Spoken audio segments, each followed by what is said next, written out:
Dans cette session, nous allons examiner quelques-unes des meilleures pratiques pour l'exportation en vue d'une impression 3D réussie. Allons-y directement. Dans Quichotte, j'ai deux modèles différents. Tout d'abord, j'ai un modèle avec une texture.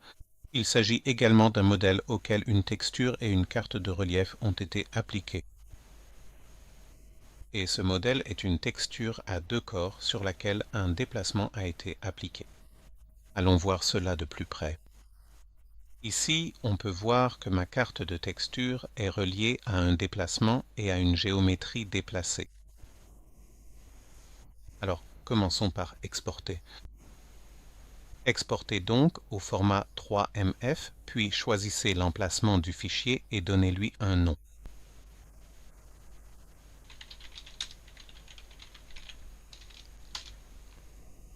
Ici, il faut s'assurer que l'option « Préférer les nœuds de géométrie » est sélectionnée, puis on peut lancer l'exportation.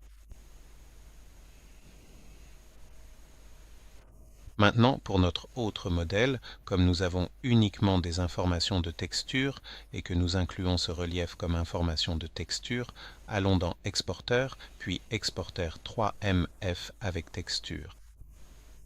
Ici, il ne faut pas sélectionner le nœud de géométrie car nous ne nous intéressons pas à la modification de la géométrie ni à la sortie depuis Quichotte. Nous nous intéressons uniquement aux textures et le déplacement sera effectué plus tard dans le flux de travail.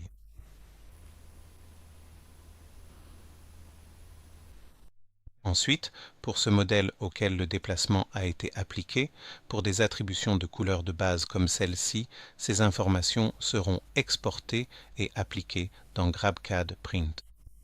Ici, nous pourrions avoir le relief assigné ou appliqué comme déplacement dans un autre logiciel ou dans GrabCAD Print. Et nous pouvons voir à quoi ressemblent ces pièces sur le plateau.